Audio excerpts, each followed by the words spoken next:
After more than 2 years into the pandemic, we're all hopeful for some sense of normalcy. But even as the government lifts some restrictions, we can't let our guards down. Just like any virus, COVID-19 continues to develop newer variants. In fact, the Philippines recently recorded its first confirmed case of the Omicron BA.2, an even more transmissible variant responsible for the surge now seen in the United States. But what does this mean for our country, and how can we best protect against it? On the program today, we'll share all you need to know about the Omicron BA.2 and other subvariants. I'm Dr. Freddy Gomez, and this is MedTalk Health Talk on CNN Philippines.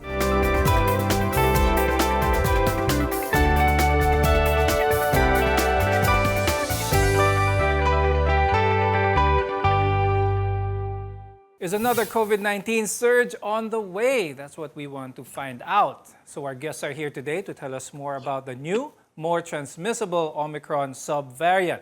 With us is Dr. Guido David. He's a mathematician from the Octa Research. Also with us is Dr. Tony Liachon. He's a health reform advocate from Manila Doctors Hospital. Before there was Omicron BA.2 and these other subvariants, there was Omicron BA.1. Now, let's talk about currently BA.2. Why is this a cause of concern? Is this the predominant strain now seen here in the Philippines? I'll start the discussion first with Dr. David. Back in January, we saw a surge. It was mainly the BA.1 and BA.2, which were spreading here in the country. Most recently, we discovered that there was this subvariant of the BA.2, which is actually the BA.2.12. It was detected from a woman from Finland, but it didn't seem to cause a surge because we haven't seen a spike in cases yet. A little more infectious than the BA.2 and BA.1 and nag-spread dito sa bansa natin. The BA.2.12 has been detected in India, and yung 2.12.1 sa New York, some parts of the United States. It's more infectious. They say may vaccine escape ito mga ito or immune evasion.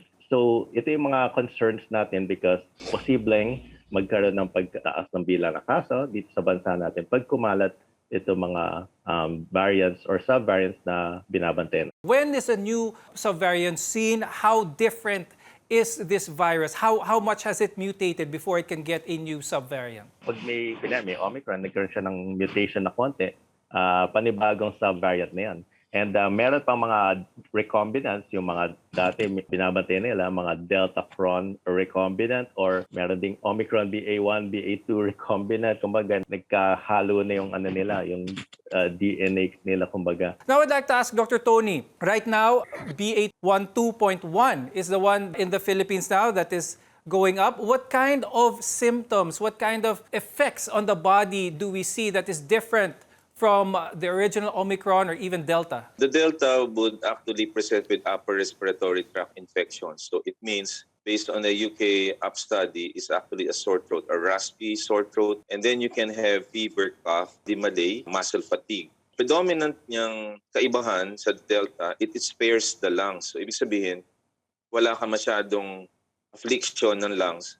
So therefore, yung respiratory failure, yung tinatawag nating severe acute respiratory failure, hindi nakikita as opposed to the Delta variant. Ang Omicron, it is manageable, it is actually more benign. Ang problem lang nito, one, you can have long COVID syndrome. So it may seem to be not fatal, but it can have prolonged COVID symptoms, like you can have brain fog, you can have anxiety, you can have palpitations, shortness of breath. And for a long time, more than 3 or 6 months, or even 6 months, patients would have this kind of problem. So akala mo lang, simple lang siya, pero problema yan. The very beginning of the pandemic, some claim that the majority of the country needed to be vaccinated for us to reach herd immunity. So a lot of Filipinos now are vaccinated with their primary series, boosted. How does these new variants affect? Parang bang back to zero na naman? We need to get another round of boosters at least to be protected? The complete talaga na we have to redefine to protect us from Omicron is not 2 vaccines but actually 3 doses. So meaning to say, the one approved the Department of Health from the US FDA last December, dapat na-realize ng mga tao na dapat 3 doses. Unfortunately, hindi natin na-push masyado yon. So ang dalawang vaccines natin 67 million, and then ang ating third dose, which is the first booster, ay 13 million lang. So kapos tayo, 3 doses. Ang target natin with the Omicron ay dapat 90% herd immunity. May fourth dose na nga. So wala pa tayo na uumpisan sa fourth dose, even approved in the US. That is for elderly above 50, senior citizen, and immunocompromised. So ang challenge natin is that we have incomplete third dose, and we have not yet started with the fourth dose to protect us from surges from the variants mentioned by Professor Quito. So if the country population is resilient, then we will be protected. Whether through vaccination or following minimum health standards, we all need to do our part to keep those around us safe. When we return, how Filipinos can live with COVID-19 and all its subvariants. We're your partner in healthcare. You're watching MedTalk Health Talk.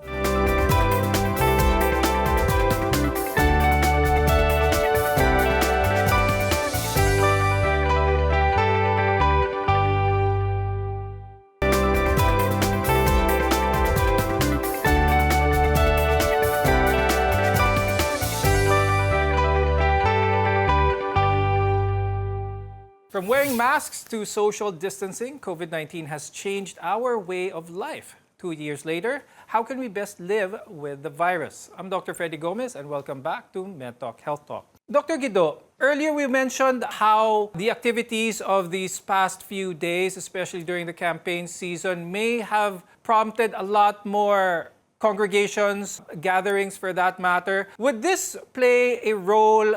Would we see the effects of these probably in the weeks to come? We're monitoring the numbers to see if there's going to be any increase in numbers due to the activity of the previous past few days. But we have been having campaign sorties and rallies in mass numbers over the past months, and we haven't seen an increase in cases. I mean, except for a few upticks, very small upticks here and there. So our belief is that for a surge to occur, there would have to be a confluence of factors. So one is the gatherings and complacency of public when they're no longer complacent. But that alone is not sufficient. The second component is the vaccine immunity that's waning, and we know that happens after some time. That's why we require booster shots. And the third component, or the third factor, is the variant of concern that we are monitoring. And that's why this is very important. When we see some variants appear all over the world, and it's also more concerning once these variants or subvariants or recombinants enter the country, then we are more concerned, because now we have these three factors coming together, and that may be decisive in causing a surge in cases. Is that possibility of a surge something that is inevitable, like what we see in other countries? There's a triad of reasons for this. The variants of concern, the waning immunity, plus the deliberate or inadvertent violation of the minimum public health standards. With liberality of the travel, as you can see, all over Asia, naging central tayo sa Asia with South Africa, Vietnam, and even the New Zealand and Australia or Vietnam, other countries na model countries in the world, affected sila because late nakarating ang variant of concern sa kanilang BA.2. Tayo wala because nauna tayo. So it means na eventually it will catch up with us depending on our preparation. Before we continue with how to prepare for those, I'd like to ask, could you briefly explain now, we have BA4 and 5. Could you talk about those two subvariants that are looming on the sides? These are definitely concerning, kasi yung BA.4 and 0.5, very similar. They were first identified in South Africa. And it's not necessarily the case that they came from South Africa. The Beta variant and also Omicron came from South Africa, or at least were first identified in South Africa,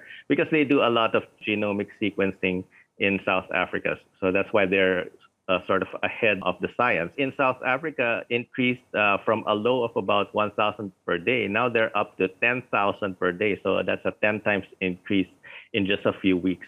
So it is definitely concerning, and they have already sequenced this as well in the United States. Once in the US, it's very likely that it's going to enter our borders because we have open borders and we have a lot of people traveling to and from the United States. It is a concern because, if people are unvaccinated, the rate of severity could be high, as incomparable with the previous variants. People are still wearing masks nowadays. They saw some respite because hindi na kailangan ang face shields. But are we looking at a scenario where masks, face shield will be back again, aside from getting another round of boosters? It's a given that we will not do away with the face mask. Of course, the face shield has been answered already, even by the WHO. Hindi natin kailangan. Ang kailangan natin high-grade or medical-grade face mask which can protect us. While we still have the mask mandate, our country has, as mentioned, started to really open its borders. So under Alert Level 1, Filipinos are allowed to once again travel to many destinations in and out of the country. While we're still living with the virus, we still need to take every precaution necessary. When we return, tips to help boost your immune system and live healthy, as well as the question of, is the Philippines prepared? Your health is our mission here on MedTalk Health Talk.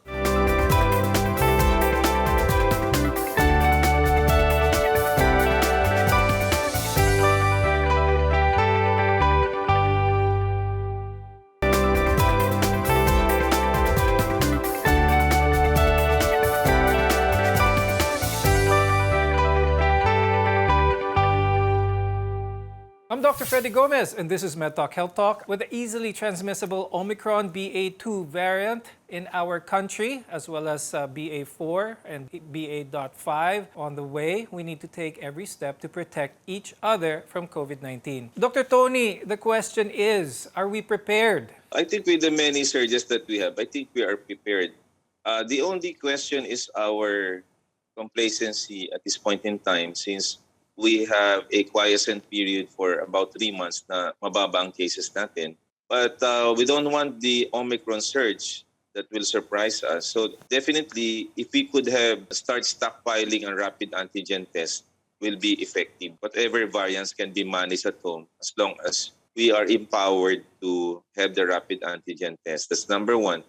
Number two, we need to have the mask, medical grade, or those that can protect us, high quality ones. And then number three, yung mga over-the-counter drugs like analgesic, antipyretic, yung mga vitamins dati, nagkawalaan yan. So I think dapat ma-alert ng Department of Health, yung mga pharmacies, that they should have that in place. I think we should go back right now to the vaccination and then prioritize yung mga dapat bakunahan, A1, A2, A3, and then get the boosters right there to the ones that will need it. What advice can you give people to not be complacent and just continue on that health sense that they currently have? There's a false sense of security that the pandemic is over. And that's because they see that the cases are low, there's no longer a threat, DOH is no longer reporting large numbers. So for most people, they think it's over, but the truth is it's not. I mean, we're at the low point, yes, but it's not necessarily over. I mean, yes, we have vaccinations, but not everyone is vaccinated. I mean, our vaccine coverage for the country is only around 60%. And the low booster coverage. We can't wait for these variants to enter the country and start surging before we act. We have to be proactive. And then we might be able to prevent a surge, or at least control the surge in cases if we're proactive, if we're following health protocols, if we're getting ourselves vaccinated and getting ourselves boosters. BA.4 and BA.5 around the corner. Do we already know what some of the standout symptoms of them are, like what you mentioned earlier for the BA.2? They will present with sore throat, fever, cough, muscle fatigue, and general body pains. It's a typical respiratory tract infection. And the predominant symptom is usually a sore throat, a raspy sore throat, and it will spare the lungs. That is the classic presentation. And it would not actually affect the lungs, just like the Delta. So, ang suspicion natin, basta meron kayong flu-like manifestation at may sore throat, then testing na kaagad kayo for rapid antigen test. Iisa lang naman kasi ang description niyan sa Omicron. Be careful guys kasi magtatag-ulad yung July. Kung mag-expire ang vaccine natin by July, by just projection, kasi seasonal kasi as a doctor, nakikita ko sa clinic, seasonality. Yang July hanggang October, dyan yung mga upper respiratory tract infections. Nandyan din ang dengue fever, andin dyan mga pneumonia. So aside from that, prepare yourself with the flu shots then and the pneumonia shots. And before we go, Dr. Guido, do you have any advice for our viewers? It's been 2 years, alam ko, pagod na yung mga tao sa pandemic and nakikita naman natin yon. And, our economy is also important. So, we have opened up, our businesses, all the business sectors so that our economy can grow. The pandemic is not yet over. We're not yet at endemic levels. Even though the cases are low, cases are still high in other countries. There's still a surge in Taiwan. South Africa is surging again. The U.S. is up to 100,000 cases per day again. So always be vigilant and proactive. We can't wait for these new variants or sub-variants or recombinants to enter the country. We must be prepared. We can go out, but let's wear our face masks. Let's practice the minimum public health standards. And let's all stay safe. And Dr. Tony, any advice? Every Filipino citizen should be empowered, should be engaged, and should be educated. So let's shrink the problem, paliitin natin ang problema. At the family level, we should be prepared. At the workplace level, we should be prepared. But let us not forget that the surge is still there. The variants are coming, and therefore we need to prepare ourselves. With that, thank you very much, Dr. Guido David and Dr. Tony Liachon for being with us and keeping us up to date with the latest on Omicron and all its subvariants. Remember, always wear your face mask, practice social distancing, and get vaccinated and boosted. I'm Dr. Freddy Gomez, and thank you for watching Med Talk Health Talk. We'll see you again next time.